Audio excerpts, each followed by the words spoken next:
Hello, everybody. Welcome back to Turtlecast. I can't even keep my cool here with Tanya. She's making me crack up. By the way, I was dying when I was reading your book. I could really feel the flavor of your personality through the writing, which I typically find rare for a lot of authors. They become very stiff when they write. They're really trying to force a message across, but I think it has to deal a lot with your playwright skills. So, first of all, thank you for coming on. Thank you for the joy. Thank you for moving to New Mexico. I mean, that's a huge bonus. I mean, somebody's making some good decisions here. Yes. Talk about being a disruptor. We don't want to talk about New Mexico too much. No, I know. That's not what it's about. But Tania, you have creatively trespassed into this geography of the United States. You have creatively trespassed into our mind. And I would love to discuss your against the grain attitude, perspective, individuality, and how that's actually brought you to, I would say, a very special point in life where you can share that knowledge and the success of that sort of individuality with others in the workplace. So thank you very much for writing this, and thank you for coming on. You're welcome. Thank you, Alexander and Jason. The bearded man in the room. He is the bearded man in the room. What was that? Batista? She said I'm wearing a dress earlier. That's what we were laughing about. That was the funniest shit ever. Have you seen a girl in a dress? Oh, you look cute in a dress, Jason. He would look good in a dress. Yeah. We'll have to do that on an episode. I wouldn't mind. Yeah. As long as you're cool with it. No, I don't care. Okay, perfect. Cool. So I can't even concentrate. I feel like we're like on a morning radio show in Phoenix, Arizona. No, that's exactly. You look great on a dress, Jason. Chill, Alexander. Yeah. Oh my God. Okay, we're just gonna. Our drivers are half asleep, but they're listening to us just because it's the only thing on air. You know what I mean? Oh, that's funny. Okay. So I need to understand something here. Talk to me. I spent some time in theater building stages. Oh, cool. I wasn't the actor. Mm-hmm. I watched the actors. Mm-hmm. I watched the group, the collective, the individuals coming together and creating that theater tribe, right? All black, add the plaid. You know what I'm saying? You know, I've seen it all from Jesus Christ Superstar to, actually, I don't even know. There's tons. We did plenty of them. And I was always shining the spotlight on these individuals. But they really do shine in that individuality. And even though they're playing the role of an actor on stage, there's still so much of their own personal character that comes through in that role. And when I look at that bridge, and also congratulations for making it through cancer. Like, cheers to you. That's a huge supportive thing, and I want to share that to people out there. Yes, it is possible. And Tania integrated with an understanding of something that was happening in her life, and she achieved an overcoming of it. So congratulations. I lucked out. Go on. To continue past that, right? When you look at theater, it reminds me a lot of office culture. And I think that the bridge that you made in creative trespassing over to the function of your job in the office is everybody has a role to play. Mm-hmm. The question is, do you sit within the confines of that specific role, or do you add the nuances of you that makes you special as that actor? Because those are the things that lead people to get the Oscars, get the Grammys, right? To find themselves on Broadway. So when you're creating that Broadway at work, do you think that's where that transition actually happened? It was like a perfect metaphorical carryover for you? Is that what that was? Well, I think because of what my training was in theater, like the foundation for theater is suspension of disbelief. So really, the foundation is about leaping from the foundation. It's about deciding collectively that we're going to, enter theater space, and we're going to let go of all of our assumptions and perceptions about the world as we know it and take a gigantic leap of faith into the unknown together. And when that's your foundation for making, then you are creating worlds, and you have permission to create entire worlds from nothing. I mean, from theater, you have like a blank a blank script to start with, a blank page, and then a writer writes, and then you have an empty stage. You don't have props or anything, and then you bring together this beautiful collaboration of human beings, of somebody who aims the light, somebody who says where the light should be aimed, of somebody who stands in front of the light and says, "Oh, it's hitting me just right." And so that was my training foundationally, which at first, when I went to Arizona State University and did get my degree in playwriting specifically. And I was being produced in, around the country as kind of a young adult.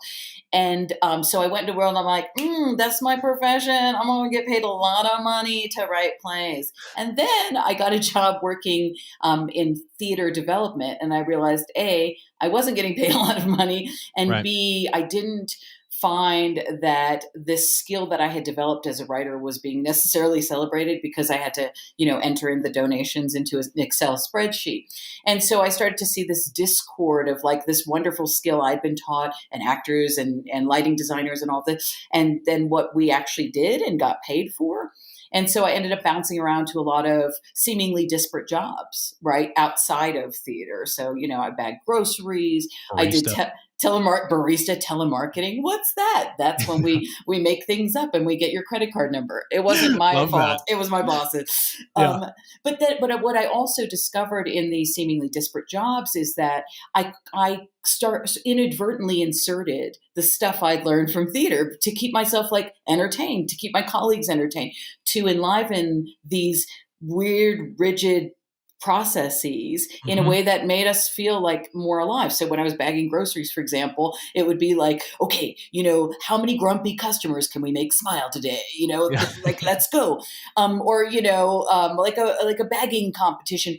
These were all unofficial things, again, to make us feel like what we were doing wasn't drudgery, was not for nothing. So in essence, I was connecting to an audience. It's like, oh, the audience is grumpy. How do we perk them up? Exactly. The audience just happened to be people online waiting to bag their groceries. So that was kind of like the inception. Then as I got more conscious about this creative trespassing that I seem to be doing, and I was speaking about creativity in the workspace, people would come up to me after I'd speak at like major companies that I felt like I didn't belong in. I'm like, I guess I'm just an ancillary creativity speaker, but they would come up to me afterwards at Expedia and Etsy and all these places and say, I have a degree in theater too, or, I like to dance on the weekends or this.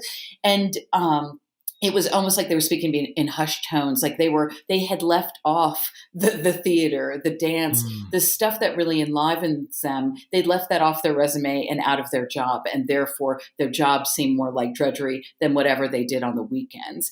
And so I'm like, this is a problem. If we're all here and we're spending more than 40% of our time, sometimes even 65% of our time at work, why the hell aren't we bringing the crap that enlivens us outside of work into our work day? And so then I started to do both like physical research and real scientific research about what it meant to bring more creativity into less overtly creative and transformative spaces, processes, and work cultures. And people seem to really dig it. So that's where like the inception. Yeah.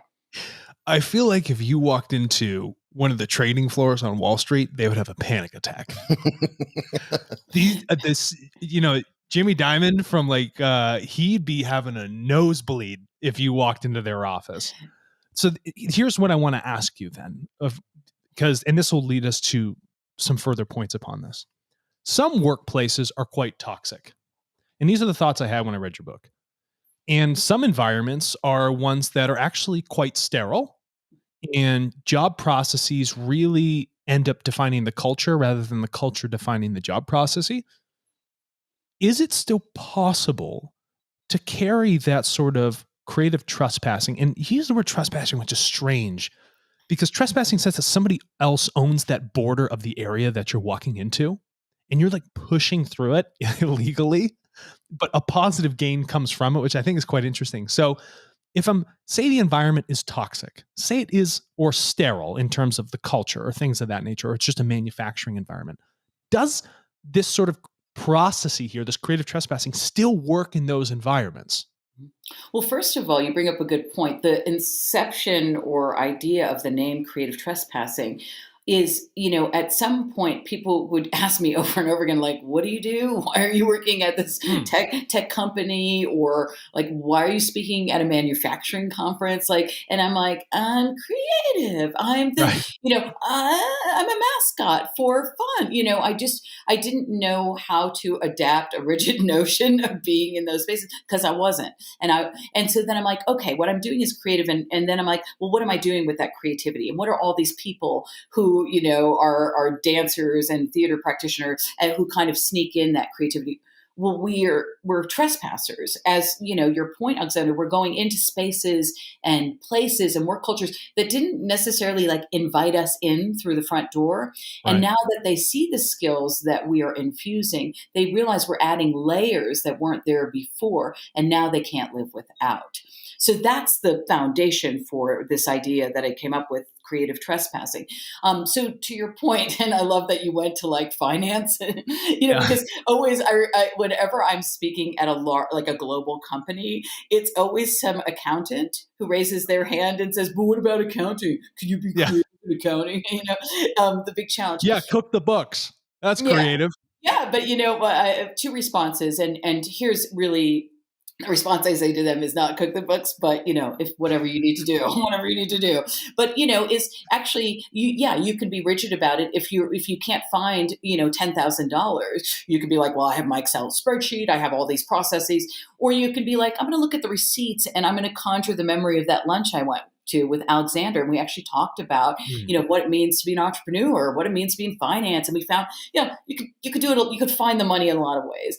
Right. But secondly, there are two C's in creativity. There's the big C of creativity, which is like painting, dancing, theater, blah, blah, blah.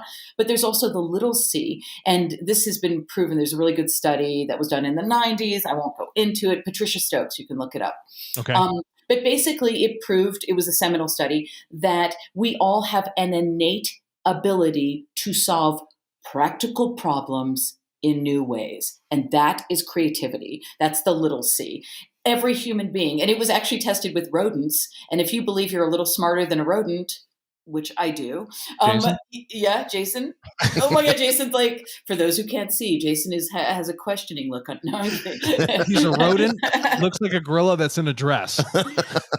You're my new best friend. Perfect. So it proved that we all have this ability. And so it's a skill like any other that we can choose to develop or not. So that's what I say. So in terms of toxic culture as a whole, different, there's a lot of top-down leaders. There's leadership. There's a lot of, I worked at a company that was quote unquote flat management, which just meant that you could do stuff until they're like, that sucks. And then they cut it off, or until the CEO's like, oh yeah, be free. And then at some point the CEO would be like, oh yeah, okay, free. Oh no, it's going to be my idea. And you're like, wait, how come it's always your idea? It's always your idea. Yeah. You egotistical prick. Like, are you kidding me?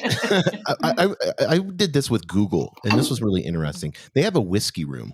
I don't know if you've heard about this. I'm so not setting that up for you. I think we need to set this up. But they have all the most expensive whiskeys in a room. And so they encourage teams when they're stuck, if they drink alcohol, to go into this room, and they have big beanbag chairs and stuff like that. And they actually drink whiskey and sit there and they talk about the problem. I'd be wondering where you and Tania they microdose, psilocybin. They do all these different things. The Gmail team said that they came up with Gmail off of psilocybin. So how do you get like a Google? How do you they're encouraging alcohol abuse at well, first of all, the workplace? Yeah. 9 to 5. Like, it's a 9 to 5 job. I mean, Google's not 9 to 5. You can work there at 2 o'clock in the morning. Yeah. But it's like, hey guys, go have some alcohol. Figure this problem out. How do you get? Because you said normal is where creativity goes to die. Yeah. So, how do you get alcoholism is where creativity goes to AA. I mean, alcohol comes, your prefrontal cortex. Here we go. It moves that away. You have more lateral thinking, the ability to lateral think. We know that. Yeah. They've done studies on alcohol where if you're at like a 0.08, then that's when what was the Hunter writer? S. Thompson. Hunter S. Thomas, he did some of his most creative work. Stephen King said, he couldn't, unless he was drunk, he couldn't write. And I'm not an advocate for alcohol. I'm just saying, how do we get how do we transform the norm? Okay. Well, but also, what you're talking about is alcohol as like a nudge to be free within your Yes. thinking. And yes, alcohol is one way to get there, maybe, but not for all people. Also, I think that's like this could be hashtag white privilege. Just go into a room. We've got fancy booze, and you can drink it. Okay, like what the like. Right. I see what you're saying. And so what I am saying is that creativity, I'll go back to it, is a skill like any other. And so think about, Jason, like a skill that you possess, and think about you getting into a moment where you feel stuck, or like you're blocked. If a choice can be drinking alcohol, fine, or it can be pushing through. And actually, any creative person who's listening, and by creative, I mean anybody who's had to solve a problem, that when you stay the course and push through and not actually shift gears and drink alcohol, or shift gears and get away from the problem, when you push through and sit there and go, you know what, I know this is uncomfortable, and there's a reason why, because I'm at a moment of breakthrough, you will break through. Creativity always comes in those moments of, like, you can see like the blue paintings with Picasso when he was super depressed. Yeah. I mean, if we really look at, because I want to shift the podcast in this direction. We're going to go I know there. where you're going. Yeah, he knows where I'm going, because this is what I want to talk to you about. Is there are people that are out there in workplaces that are either, on the spectrum of creativity, maybe really high, and they're lost. Like, if they're sitting at Goldman Sachs wearing a tie right now, they're like, I want to jump out this window. And some do. And they do. And they think about that constantly, because a lot of creative people are almost, I don't want to say they're a different species, because I don't want to, but it's a whole different diagram. And I don't think managers, leaders, C-suite handles creative people very well. I mean, you get a super creative introvert. You have an amazing person there, an absolutely amazing person, but yet, how do you handle that? How do you handle their mood swings? How do you handle them being late constantly? How do you open them up? Yeah. How do you let the creativity flow? Do you see where I'm saying? Yeah. But also, in fairness, there is sort of like this mystique, or, like mythology about creative people, and as a, like a grouping of people who, and really there, you could go, granular and say, well, some people who possess, like the big C of creativity, maybe are dealing with some mental illness. You know what I'm saying? So, I mean, we can't put a blanket on this idea of like, our artists are temperamental, or artists need this or that. Some artists need that, just like, all great some art and music. Hey, listen, off of that. But I've met Tanya's about to snap. Don't say anything. but I mean, I've met plenty of CEOs and like CIOs, and all the I and the O's and the E's and the C's and the V's and the P's, who, possess all that sort of erratic and lovely and magical and shitty, ways of being in the world. So I don't buy into that mythology. I do what you're saying in terms of having leadership not understand the visionaries hiding right under their noses, the creatives that they can tap into for the big campaigns or ideas. I totally agree with you that there are lots of situations like that. Then we get into a whole conversation about ego, and also there's another practice other than drinking called meditation. I don't know if anybody's ever heard of this, but Tanya, yes, we just had Ethan Cross on the other day. You would have had a freaking blast with this guy. He wrote Chatter. Oh, yeah. And you're talking about this focus on these things that make you uncomfortable. And whether it be meditation or a methodology he has for finding that focus, that is that catalyst for creativity. And so when you talk about this little C, fear is a massive blocker. How do you afford somebody in a workplace? And then I'm going to make the larger macro. This is chapter 1. Yeah. Fear last year. Right. And fear is last year. How is it that they can unlock the little C for practical problems, but not worry that every freaking outcome from them trying something is going to end up in their demise? Yeah. How do you do that? a few different ways. One is to make bad work, and actually, I write about it. Correct. Yeah, correct. I love it. Like No, I mean, like, my it's right here. like the Yeah. certainty is so. I love it. Yeah, and so sometimes we put artificial stakes, like we raise the stakes of the situation, because our boss is very demanding and maybe yelling at us or like putting exclamation points on that. You need to finish this, and so we absorb that, and we're like, oh shit, and then we get trapped in a fear swirl or a doom circle, as I like to say, a doom spiral. Yeah. And then instead of producing our best work, we are producing our worst work. So I say, cut the middleman, do your worst work. These are the situations where we're already jumping to, I'm going to fail, I'm going to be fired, da, da, da. Instead of jumping to that, stay still and say, I'm going to just do the worst work I've ever done. And there's a freedom in that. And I've found in people that I coach and work with, embedded in companies, find it's like, oh, actually, now I've produced something weird and wonderful and actually useful to the task at hand. So that's the first thing. And then another thing, Alexander, which I'm sure both you and Jason know, is we're a bunch of overachievers or high achievers, right? Yeah, we are. And a lot of people who feel that fear of failure, and so they don't even start, are also high achiever. And so what we do is we're like, okay, I want to do everything, and I want to do everything right, and I want to be perfect, and da, da, da. And then what happens is we get stuck in overwhelm, and we end up doing nothing. And so the solve for this every single time is, something I say to my coaching clients is, instead of doing no things, do one thing and celebrate it. And so those tiny incremental actions actually add up to something significant. So for leadership, for example, if you're like a leader in a company and you're like, I know creativity is supposed to be something and we have to pivot, everybody's like creativity, innovation, but I don't know. It's like, just do something every single day. It can be a 10-minute engagement with your teams on some sort of creative pursuit, some sort of brainstorming that has you're not invested in the results. You're invested in the process, in allowing people to have personal agency and allowing people to shine, So these, and as a marathon runner myself, I didn't set out and like one day I'm like 26.2 miles, bam. Yeah. I had to train for my first one for a year, and I would run like 1 mile on Monday, 2 miles on and incrementally built up so that towards the end, I was running 17 miles with ease. And then when I showed up to run 26.2 miles, that's insane. I was able to do it because I had trained. Writing creative trespassing. I mean, writing an entire book. If I sat down and like, I'm going to write it in 2 seconds, and then I've been practicing my whole life writing. And then with this book, I would write a chapter in a week and I'd send it to my agent or my editor. And then I'd be like, and then I'd write another one and I wouldn't look back at her notes and I would just continue onward. So this is all like, think about any behavior you've ever changed. And did you do it overnight? And if you went into the whiskey room, did that take you off track for a little bit? And then you know what I'm saying?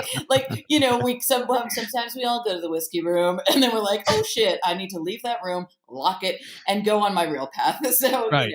Can we stop derailing here for a moment and do something productive? The reason I brought that up is because mainly for leaders, because we have a lot of leaders of companies that listen to us, 222 countries. It's like, how do you make something creative? Like, how do you take this sterile environment that you're in and create a Google or create some of the companies that you mentioned earlier? How can how do you bridge that as a leader? Yeah, one thing actually that when I was giving a talk and workshop for Expedia a few years ago, one of the issues that it was for their global engineer team, and one of the issues that they were facing, and this is like pre-pandemic, was they were feeling disconnected from their teams who were overseas, right? You guys are sitting together in the same room and there's an energy and like a generative quality to being side by side and figuring out, solving problems. And they were like, I know we have video, but like, And so we dug a little bit deeper and I'm like, well, I guess, as a company, Expedia like deals with travel, right? Like they travel, they go overseas, they take. Why don't you travel? Well, so I'm like, well, what would be a really cool way to communicate communicate with your, like, let's disrupt this thing, the video. And so anyway, what we came up with, and actually I write about it, yay, is writing. So they became, I was like, why don't you become pen pals with these people and write a physical letter, instead of like going their hyper tech company, like, let's get analog on the situation. Let's, what if we could turn it all around? And so they started, being pen pals. And I don't know if you guys remember or still have like letters that come to your mailbox, and how exciting it is to open it up and feel the paper that somebody's chosen and look at their handwriting and see how they purposely put words on paper. And they that's loved why it. we Yeah. choose this. We always go with the physical book. Yeah. I think there's a different connection that happens here with your synapses, and I'm pretty sure that's proven. I love the fact that I can get it as an ebook, and I can buy with one click. But having this here in front of me, something tangible, allows me to create a relationship with the book, which I think is a lot different. And having a relationship with your coworkers, with your creativity, with the culture is the thing that starts to define the difference in how you work with that material. Yes. And also, I want to give you a follow up, to what, here's a group of engineers. I mean, there were like, I don't know, hundreds and hundreds of engineers. And so, you talk about people kind of freezing up at high levels within corporations, like leadership, about like, oh my God, what are we going to do with these unhinged engineers now? But actually, the person who brought me in said that the engineers were so excited that they started to think about disrupting all of the technologies, not in a way that was harmful, but in a way that elevated what they were already doing. So really, it triggered some deep creativity that had been latent and not really like, this is a focus, creativity. And ironically, a lot of the companies that I've been speaking with and consulting with in pandemic times were the ones that scaled pretty quickly based on being innovative and creative. And that was the first thing to go when they started to scale. Like, the thing that brought people to these companies was the thing that once they started making money and that they let go of. And so back to leadership, it's a practice and a process. And if you do not invest, just like any software you use, it's like a CRM, but only the C is creativity, it's something you invest in software and you're not like, oh, it sucks or it's hard, I'm going to give it up. You're like, no, this is going to help my clients. This is going to help our teams. This is going to help us scale. That's the same thing with creativity. So this is brilliant. Kudos to you. We have data champions all over the world, ones that listen to the podcast and ones that actually interact with the data marketplace. We talk about disruption in the workplace. Is it possible for individuals in all these countries, and countries carry culture, to be disruptive in a positive, creative sense for the greater good of themselves and their country and everybody else that they're in relations with outside of it? Does this format still work for an individual in their country, in their family, in their household? Yes. I think that when thinking about disruption, obviously it can mean lots of things. It can mean something, just like anything else. Creativity could be used for good, or it could be used for evil. And same with disruption. At the end of the day, all of the disruption that I've done as an individual and as a collective or collaborative or working with a company is we are focused on the mission and vision of what we're trying to do. And so and by disruption, my definition of disruption is applying a question that all of us artists learned early on. And that question is, what if? And that allows for possibilities beyond this space and time. Like, what if instead of us using technology, we sent letters in the mail? What if, what if going to work meant feeling alive? What if being in our household meant we took strategies and tactics from work that work and applied them to communication within interpersonal relationships? What if? So to that point, again, this is, being in the world in a way that you're practicing seeing what isn't just in front of you, but what the context is, how that impacts other human beings, how that has a ripple effect. I mean, that is, that's the big C of creativity. Those of us who've trained in dance or theater or music or whatever, we don't just think about the music we're making. We think about who's showing up to the show. And we're thinking about what we want, how we want them to feel once they're there, and how we want them to feel and act once they leave the theater or leave the bar or whatever.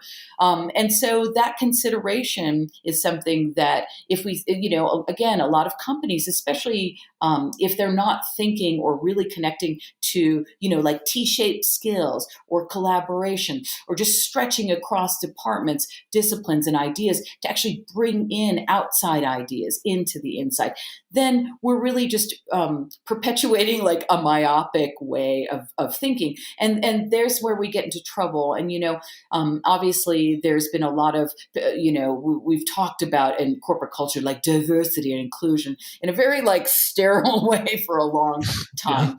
Yeah. And so diversity happens in lots, cultural diversity, diversity in age, in thinking, in thought process, neural diversity.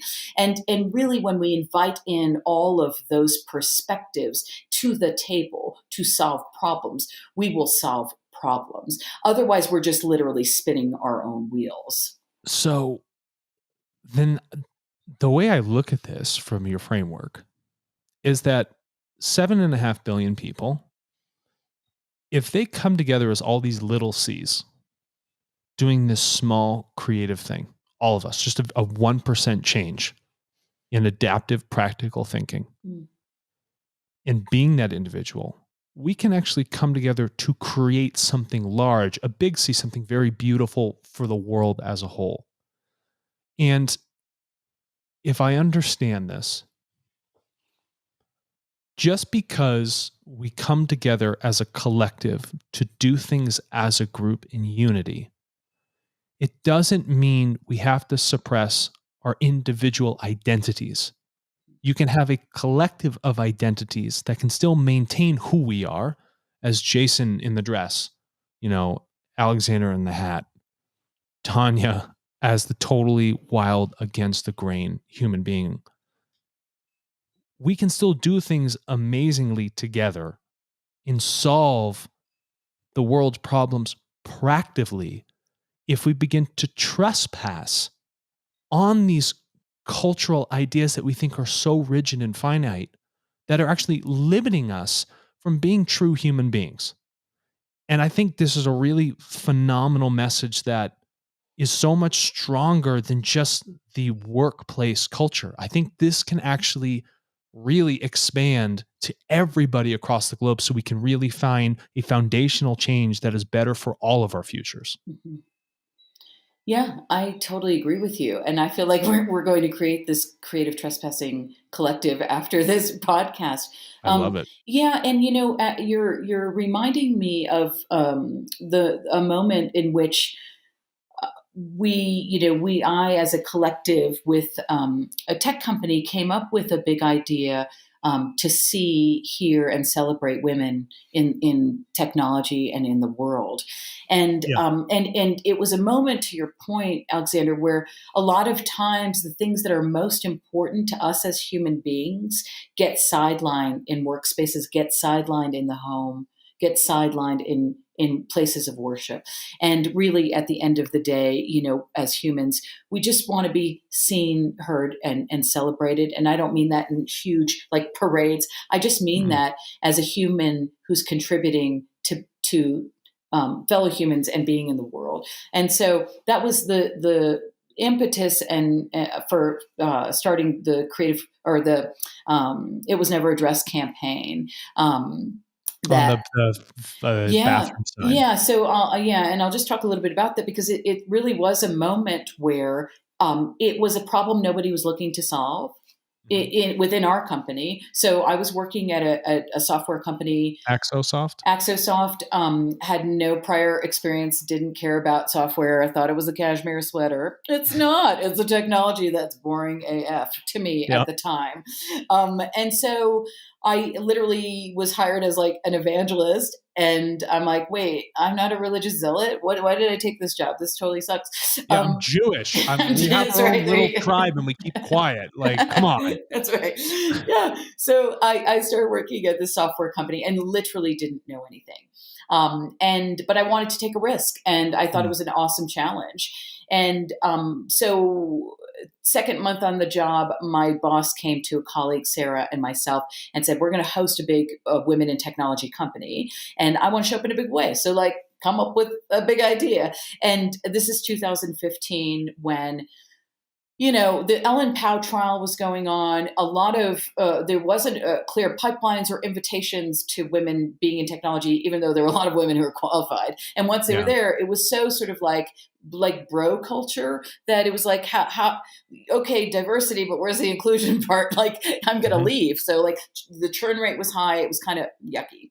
And so I started thinking about women in technology and women in most spaces. And, how oftentimes we're not seen, heard, or celebrated for the superheroes we are, or just our daily contribution.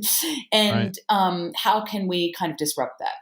Long story short, the one thing I landed on was the symbol of the women's bathroom sign. So, you know, she got a triangle dress. Love it. Yeah. Circle for a head. She hangs out in the place where you want to pee. Always watching you.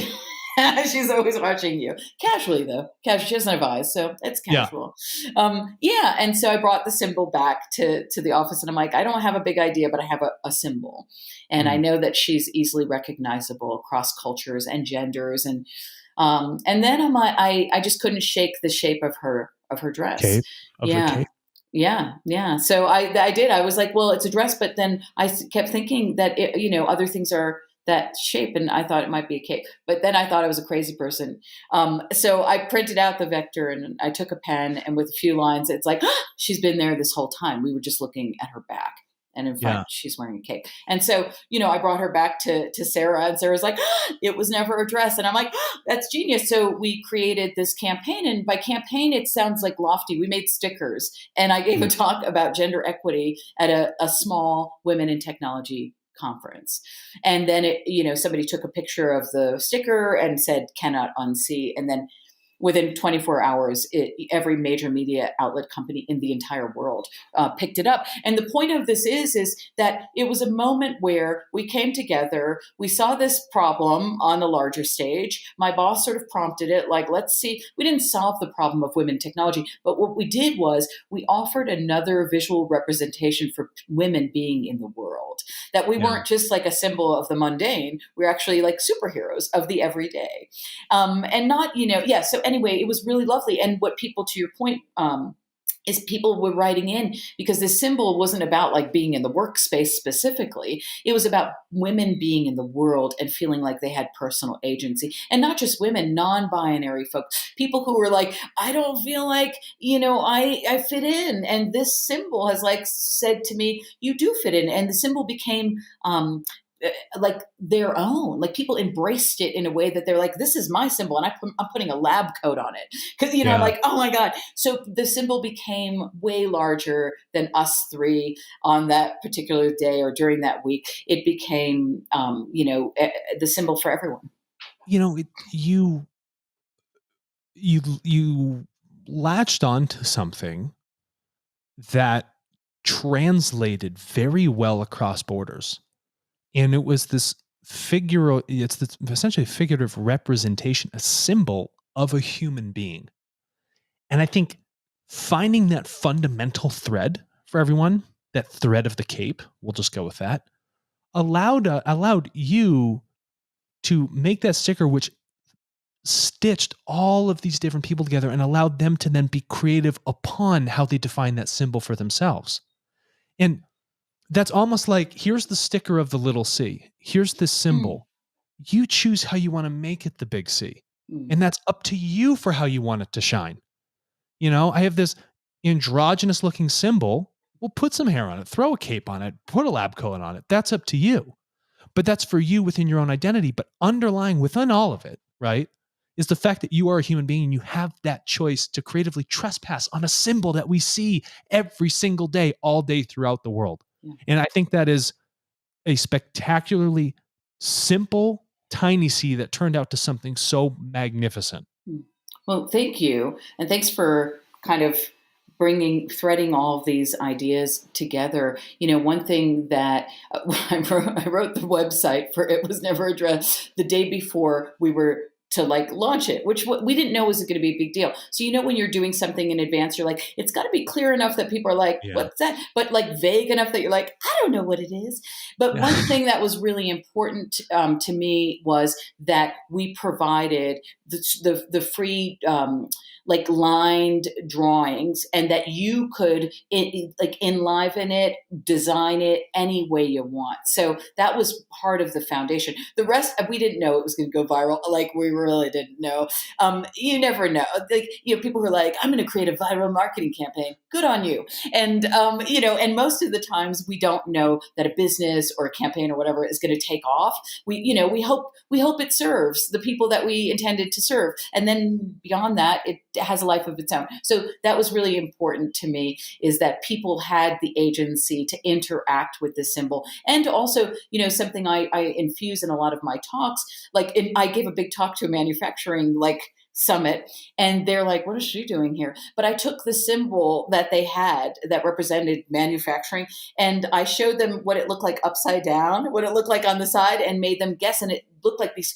So it starts to plant the seed that when you're walking into everyday spaces, that, your office that you overlook, or a mall, a coffee shop that you go to, and you start to take your brain and go, oh, what would happen if I turn that symbol upside down or inside out? And you're like, there's a whole new world. And once you start to tap into that way of thinking, all bets are off, man. Everything you see becomes fuel and fodder for creative ideas. So, well, Tania, I want to, we'll ask this last question because I want to be respectful of your time, but I want to ask this. We have a lot of young leaders that listen to this podcast. Yay! What would be advice that you would give them? And I kind of want to, and if you don't mind, you could give, whatever advice you want, but also the courage to be able to do this, to take these steps. But, what would you leave with a young leader that's coming into maybe a new tech company or any type of company, and they want to be creative, they want to implement these creative ideas, they want to trespass. Mm-hmm. How could they have the courage to be able to do that? Two things. One, it's a process. And I can't say this enough. Those of you who are listening and use your body in some way, that there's muscle memory. Like if you run incrementally, your body shows up one day and your mind doesn't get in the way and say, I'm freaked out about running. It just knows what to do. And it's the same thing with creativity. So there are two things for young leaders, especially if you're embedded in a company that you're like, I'm not sure if I can be creative. One, bring a notebook with you. I literally will carry a journal and have carried a journal with me every single day to every single job, no matter how shitty and rigid it is, because this is my safe space, and I can write and work on ideas, whether that's during my lunch break, before work, after work. So bring a space that's safe, a pad of paper and a pen, and use it to write down all of your wonderful, weird ideas. Bam. Two, and this is the thing I had to learn the hard way, somehow, because I was never I always had to create my roles within companies. So I was never really aligned. I never had resources. They never gave me a team. My budget was $1. And so what I realized early on is, oh, wait, I can assemble my own team. And this is important. You might find somebody in accounting, and then somebody in HR, and assemble your own team and have your own meetings that are unsanctioned. So you make sure you check in with people who hold you accountable, challenge you, and also celebrate and encourage your ideas, so that you don't feel lost and alone within a big company. And also, this applies outside of it. A lot of times I couldn't get what I needed within companies, but I needed the money. Right? So I stayed there for a little bit longer. So I had my own team outside of the company.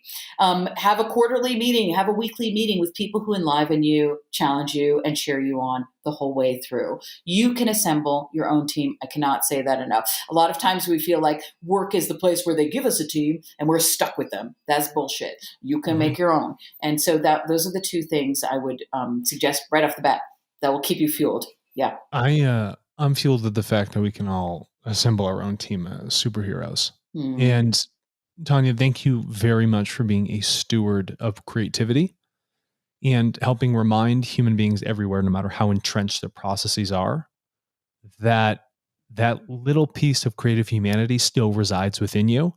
You just have to get rid of the fear to pull it out. Mm-hmm.